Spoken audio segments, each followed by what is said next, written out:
Turabashuhuje bene data nshuti z'umusaraba, bavandimwe inshuti zanjye, bakunzi ba Minijuru TV, nk'uko musanzwe mubizi, uyu ni wa mwanya mwiza w'ijambo ry'Imana. Uyu munsi rero mbahaye ikaze abari mu gihugu cy'u Rwanda, abari muri Afurika, abari muri Amerika, abari muri ku mugabane wa Espagne, abari Aziya, abari France, abari mu Bwongereza, abari mu bihugu byose bidukikije, Kenya, Burundi, Uganda n'ibindi bihugu bitandukanye. Nk'uko mubizi ni wa mwanya mwiza w'ijambo ry'Imana, muri kumwe na Samuel Abayisenga kuri Minijuru TV. Ntiwibagirwe gukora subscribe kandi share kugira ngo ubashe kujya gukurikirana ibiganiro byacu bya buri munsi. Rero reka dusenge Imana kugira ngo dutangire icyigisho cyacu. Data ndagushimiye Uwiteka Mana Nyiringabo, Imana yera kandi Imana ikiranuka. Uyu mwanya rero isaha nciye bugufi imbere yawe, ndakwereka ubwoko bwawe, ndakwereka abana bawe, tugiye kuganira ku ijambo ryawe. Ndakwinginze ngo unyobore, ndakwinginze ngo unkoreshe, umpe imbaraga, mu bwenge, umuhanga, ubushobozi. Abagiye gutega amatwi babyumva yo kumva no kumvira, urakoze kuri Imana igiye kuba natwe, ni mu izina rya Yesu Kristo, amen. Nshuti bavandimwe bene data, nk'uko mubizi ni Samuel Abayisenga. Uyu mwanya rero nakuzaniye ijambo rivuga ngo Yabini wawe agiye gupfa. Hari ibyari bimeze nka Yabini ku buzima bwawe, hari ibyari biguhagurukiye bimeze nka Yabini ku buzima bwawe. Ndagutangariza amakuru akubwira ko uyu munsi ijambo ry'Imana ritubwiye ko bigiye gupfa. Reka dusome ijambo ry'Imana dusanga muri Yosuwa 11 turahera ku murongo wa mbere. Umutwe w'amagambo atubwira ngo Yabini ahamagaza abandi bami ngo bamutabare kurwanya Abisirayeli. 11 umurongo wa mbere. Yabini umwami w'Ihasori abyumvise atumira Yowabu umwami Madoni n'umwami w'Ishimuruni n'umwami wo kuri Akishafu n'abami ba Kasikasi bo mu gihugu cy'imisozi miremire n'abo muri Araba, Ikusi n'Ikinereti n'abo mu kibaya no mu misozi y'Idori iburengerazuba. Maze atumira Abanyakanani b'iburasirazuba n'ab'iburengerazuba n'Abamoni n'Abaheti, Abayebusi n'Abaferesi bo mu gihugu cy'imisozi miremire n'Abahivi bo munsi y'Herimoni mu gihugu cy'Imisipa. Nuko batabarana n'ingabo zabo zose zari nyinshi zingana n'umusenyi wo mu kibaya cy'inyanja, n'amafarashi n'amagare menshi cyane. Haleluya. Nuko hano ngo Yabini yambaza abandi bami batandukanye, nk'uko Bibiliya bitubwiye ni abami barenze 10. Ni ibihugu byari birenze 10. Ibihugu byose biraterana, biteranyiwe no kugira ngo bigwanye ubwoko bw'Imana, bugwanya Abisiraheli. Ahangaha rero Yosuwa ni wari umugaba w'ingabo, Yosuwa ni wari uyoboye. Ahangaha Abisiraheli bagira ubwoba cyane, batinya Yabini. Yabini yari yabateye ubwoba, yari yabakanze cyane, bumva bihebye, bumva ko nawo kubarengera nawo kubatabara arangije, kuko yari azi ko Isiraheli yari azi amakuru yabo, yari azi amateka yabo. Yibukaga uburyo ki Imana yabakuye muri Egiputa ikabambutsa inyanja itukura, uburyo Farawo n'ingabo ze bashiriye mu nyanja. Ibyo ngibyo bari babizi. Yabini rero arabapangira ashaka kugira ngo abagwanye, abona ko atari ngombwa kubagwanya ari wenyine, yitabaza izindi ngabo zitandukanye nk'uko twazisomye. Amaze kuzitabaza izi ngabo zitandukanye, ibihugu bitandukanye, bajya inama yo kugira ngo bagwanye ubwoko bw'Imana. Ariko Yosuwa nk'umuntu w'Imana amaze kubyumva n'Abisirayeli babyumvishe birababaza cyane. Rero ndashaka kukubwira ngo nubwo hari ibiguhagurukiye, ba maso kandi usenge, kuko uhagurukiwe n'ingabo zikomeye cyane. Ndagutangariza amakuru akubwira ngo Satani ni umugome, Satani araguhiga. Satani afite gahunda cyangwa se umugambi wo kugira ngo agutandukanye n'Imana. Ariko iyi saha nkuzaniye ijambo ry'ihumure rikubwira ngo humura, Yabini wawe agiye gupfa. Yabini rero yarazengereje ubwoko bw'Imana, arangije abona ko atari ngombwa kubagwanya wenyine, yitabaza izindi ngabo zitandukanye. Arabitabaza nk'uko twabonye Abayebusi, Abaferesi, n'abami benshi cyane, n'ab'iburasirazuba, iburengerazuba, abo bose n'Abamori arabakoresha. Yitabaje abanzi bose ba Isiraheli kugira ngo bafatanye kurwanya ubwoko bw'Imana. Hari ibintu byiteranya, hari ibintu byifatanya kugira ngo bigwanye umugambi w'Imana ku buzima bwawe, ariko humura ntacyo bizagutwara. abarozi barateranye, abanzi bateranye, amanama yakoze rwihishwa, ariko humura wowe senga ube maso, Imana yiteguye kutabara. Nagutangarizaga amakuru akubwira ngo uyu munsi wizere Imana kuko yabini yawe agiye gupfa. Reka dukomeze twumve ku murongo wa 5 icyo hatubwiye. Aba bami bose uko bari benshi cyane bamaze guterana kugira ngo bagwanye ubwoko bwa Isiraheli. Umurongo wa 5 uratubwira ngo abo bami bose baraterana baraza bagandika hamwe ku mazi y'Imeromu ngo bagwanye Abisiraheli. Umurongo wa 6 Abisiraheli bamaze kumenya amakuru yuko Yabini n'abandi bami bafatanyije bahagurukiye kubagwanya. Ku murongo wa 6 barangije begera Imana, begera Uwiteka. Yosuwa baza Imana, ngo Uwiteka abwira Yosuwa ati ntubatinye kuko ejo nk'iki gihe nzabatanga bose bicibwe imbere y'Abisiraheli. Haleluya. Abwira Yosuwa, aramubwira ngo ntubatinye. Uwiteka niko yababwiye ngo ntubatinye kuko ejo nk'iki gihe nzabatanga bicigwe hagati mu maso y'Abisiraheli. Izo ngabo zagombaga gutangwa, Uwiteka yarazitanze, yarazigabye. Nubwo Yabini yateranyije ngabo nyinshi agateranya abanzi bawe bose, Imana igiye kubakusanyiriza hamwe. Nimara kubakusanya bazibwira ko bahagurukiye kukurwanya, bumve ko barongeye baratizanya imbaraga bakabasha kukurwanya bakagutsinda. Ariko ndagutangariza amakuru akubwira ko bataragutsinda. Nubwo bahagurukiye kukurwanya ntacyo bazagutwara, ntibazagutsinda, ntibazagushobora, kubera ko Imana ihagurukiye kubagwanya. Imana irabakugabije. Nuko ibwira Yosuwa ati ndabakugabiza, humura, baraza kwicirwa mu maso y'Abisiraheli. Haleluya. Hari ibintu bigiye gucecekera imbere yawe, hari imbaraga zigiye kuburizwamo imbere yawe. Witinya abarozi, witinya ibyo bitero, witinya iyo myuka, witinya ayo magambo, witinya abagusebya, kubera ko aka kanya Imana ihagurukijwe no kukurwanirira. Ibwira Yosuwa ati humura, humura, witinya, nimutinye, nimugire ubwoba, uyu munsi ndabagwanirira. Nuko umurongo wa 7 Bibiliya itubwira ko ngo Yosuwa ngo nuko ngazana n'ingabo zose ngo haleluya, ngo zibaterera ku mazi y'Imeromu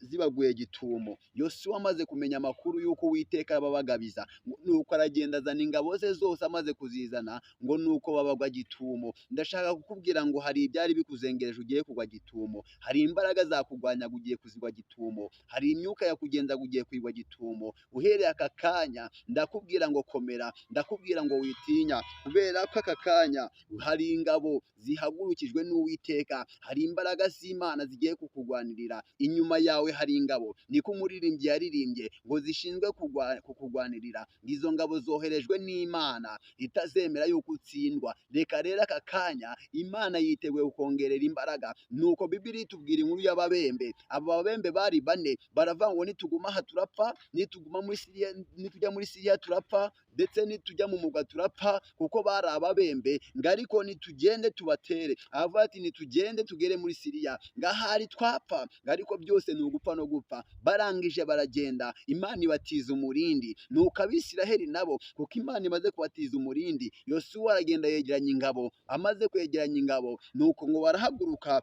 bajya kurwana nabo. Haleluya. Ngo nuko Bibiliya tubwira ku murongo wa 8 Uwiteka bagabiza Abisiraheli, barabakubita,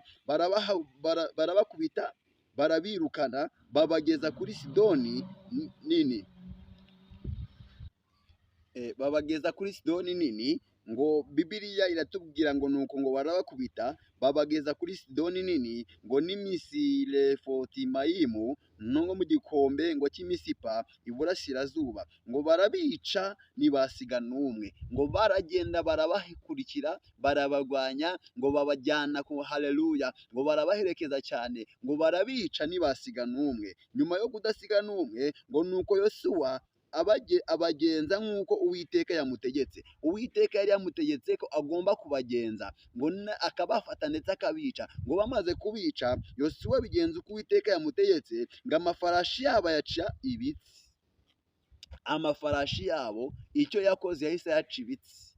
Hari imbaraga ugiye guca ibitsi, hari imyuka ugiye gufata miri, hari imbaraga zawe ziguhagurukiye aka kanya. Imana igiye gufata miri kugira ngo ubuzima bwawe bube buzima, kugira ngo amateka yawe ahinduke, kugira ngo icyo wabuze ukibone. Imana igiye gufata zino mbaraga miri irazikugabiza kugira ngo uzifate miri. Ntago ari yiraza, ahubwo iragukoresha, ahubwo iragukoreramo, nk'uko yabivuze neza ko amagambo yayo mu kanwa kawe izayahindura umuriro akabitwika. Niko aka kanya ije gufata izi mbaraga, igiye kukugabiza ababisha bawe, igiye kukugabiza imbaraga zakurwanyaga, igiye kukugabiza ibyari biguhagurukiye. Imana igiye guhindura amateka y'ubuzima bwawe. Wowe ba maso usenge, kuko Yabini wawe agiye gupfa. Oh haleluya! Ngo nuko ngo n'amagare yabo barayatwika, bafata ngo n'amagare yabo bagira ute, barayatwika, nk'uko Uwiteka yari yavuganye nabo. Uwiteka yari yababwiye ngo haleluya, ngo baze gufata inka zabo bazice ibitsi, ngo nibarangiza kubica ibitsi, ngo amafarashi yabo bayatse ibitsi, nibamara kuyaca ibitsi, ngo bafate n'amagare yabo, haleluya,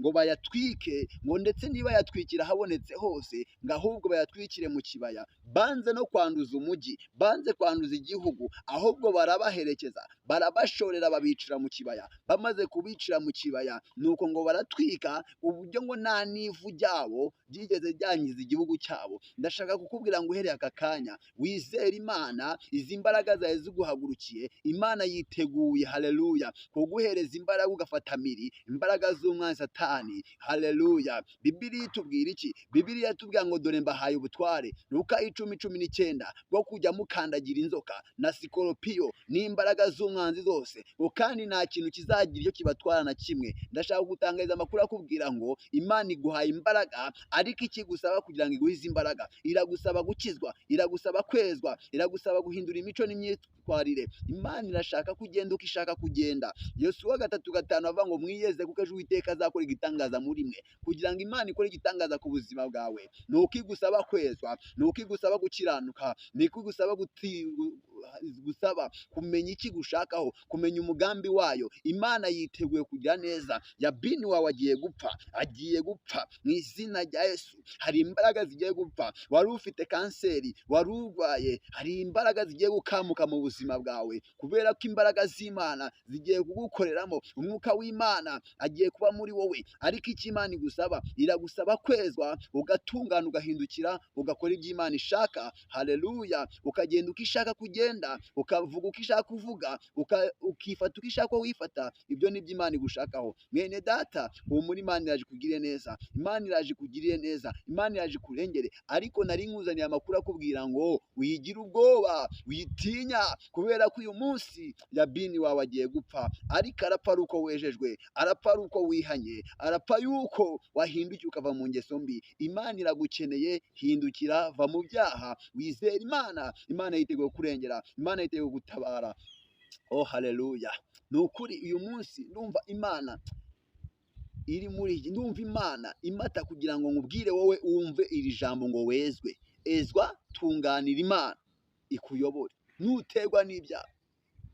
Haleluya! Ntabwo bizagushobora, haleluya, kuko Imana irashaka ko wezwa. Imana irashaka kuhindukira, ukava mu byo wibwira bitayitunganira, ugakora ibyo ishaka, ukagenda uko ishaka, ukavuga uko ishaka, ukambara uko ishaka. Imana iragukeneye mwene data. Icyo yavuganye nawe izagisohoza, ariko icyo ishaka banza nawe usohoze icyo yavuganye nawe. Icyo yakubwiye gukora gikore, icyo yakubwiye kureka kireke, icyo yakubwiye kwirinda kirinde. Imana yiteguye kugira neza, kubera ko aka kanya Yabini wawe agiye gupfa. Imbaraga zawe ziguhagurukiye zigiye gupfa. Imana igiye kugira neza. Senga kandi wizere, Imana iri kumwe nawe, haleluya. Yari abayisenga Samweli. Ni ukuri Imana ibaha umugisha. Ntago narenza kwibi, ni ijambo nababwiraga ribabwira ngo Imana igiye, haleluya, kuguha imbaraga zikomeye cyane zigwanya ababisha bawe, zigwanya ibiguhagurukiye, haleluya. Ngo nimugwanye Satani azabahunga, mwegere Uwiteka azabegera. Imana irabakeneye, Imana iragukeneye, Imana iranyeneye. Imana irashaka kunyumva, irashaka kukumva, irashaka kuhindura imico, irashaka kuhindura imyitwarire, irashaka kuhindura imivugire, irashaka kugenda nk'uko ishaka kugenda. Imana irashaka gukeneye mwene data. Humura, witinya, witinya, witinya, Imana yiteguye kugira neza, Imana izakurengera, Imana izabana nawe. Uzirikane kandi umenye ko umugambi w'Imana ku buzima bwawe ari ukugira ngo ikugirire neza. Umenye yuko umugambi w'Imana ku buzima bwawe ari uko ishaka gukizwa, ari uko ishaka ko wihana. Imana irashaka yuko uhindukira ukava mu byo wibwira. Itangirira igice cya mbere umurongo waho wa 2, Bibiliya itubwira ngo iki? Bibiliya itubwira ngo isi yari itagira ishusho, ngo haleluya, ngo yari iriho ubusa, ngo umwijima wagendagendaga hejuru y'umuhengeri, ngo maze umwuka w'Imana yagendagendaga hejuru y'amazi. Ngo umwijima, umwuka w'Imana yagendagendaga hejuru y'amazi. Imana iragutekerezaho, Imana ibona ko ukwiye kubaho, Imana irakurema, irema umuntu kugira ngo ubeho, nawe uza kuzavuka. Ariko umenye ko kugira ngo uzabeho nuko Imana yaremye umuntu. Imana yashakaga yuko uba sitoke y'umwuka w'Imana, yashakaga yuko uturwamo n'umwuka w'Imana, yashakaga kuba inzu nzima, ukubakwa nk'amabuye mazima, ukaba inzu y'umwuka wera. Imana iragukeneye, va mu byaha, hindukira, umva icyo Imana igushakaho. Imana ishaka ko ugenda nk'uko ishaka kugenda, ishaka kuvuga nk'uko ishaka uvuga, kandi Imana iragukeneye. Humura, witinya, Imana yiteguye kugira neza, Imana ibaho umugisha. Reka dusenge Imana. Wowe wacitse intege, wowe watenebutse, wowe warambiwe, wowe wabivuyemo, uhera aka kanya fata icyemezo, ufate umwanzuro, uhindukire uve mu byaha, ubwire Uwiteka ati ongera ungarukeho. Ni umutunzi w'imbabazi, irakubabarira kandi irakugarukaho. Bibiliya itubwira ngo nzongera mwubake, ngo kandi uzubakwa ngo birenze uko wari wubatswe bwa mbere. Reka rero Bibiliya itubwira ngo hacyari ibyiringiro yuko igiti gitemwe cyongera kigashibuka. Waratemwe, ugiye gushibuka. Ariko icyo usabwa ni kimwe, ni ukwemera ko watemwe, ni ukwemera ko haleluya watemwe. Imana yiteguye kugushibura kuko uri igiti kizima, uri uw'agaciro imbere y'Imana, uri uw'agaciro imbere y'Imana. Imana iragukeneye, Imana iragushaka, Imana iranshaka, Imana ishaka kuhinduka, Imana ishaka kukugira neza. Ariko nta kindi gusaba, wiyeze. Uwiteka agiye gukora igitangaza ku buzima bwawe, Uwiteka agiye kukurengera, Uwiteka agiye gutabara, Uwiteka agiye kugukiza, Uwiteka agiye kuguha akazi, Uwiteka agiye guhindura amateka. Ariko icyo usabwa ni ukwezwa, nibwo uzakira umwami Imana, nibwo uzabona Imana. Imana iragukeneye, Imana iranyeneye. Reka twumve icyo Imana idushakaho, nta kindi, ni ukwezwa, ni uguhindukira, ubundi tukayigisha inama, ikatwicira Yabini uduhagurukiye. Nubwo Yabini afite ingabo nyinshi, nubwo Yabini afite ibihugu byinshi byamufashije, nubwo Yabini afite abantu benshi bamuri inyuma, humura, Imana ikomeye ikuri inyuma. Wowe komera, wizere Imana, ushikame, kuko Imana ikuri inyuma kandi izakuneshereza, izagutsindishiriza. Imana yiteguye kukugira neza, Imana yiteguye kungira neza. Ariko icyo ishaka, banza umenye ko irashaka ko wezwa, irashaka gukizwa, irashaka kuhindukira ukareka ingeso zawe mbi. Imana iragukeneye, Imana iragukeneye. Haleluya, Yesu ashimwe. Muri Yohana 10:9 cyangwa se 10:9, kandi ndebe pito kumbe icyo Imana itubwira. Ndumva binjemo cyane kandi ntago najyanira ijambo ry'Imana nari babwiye.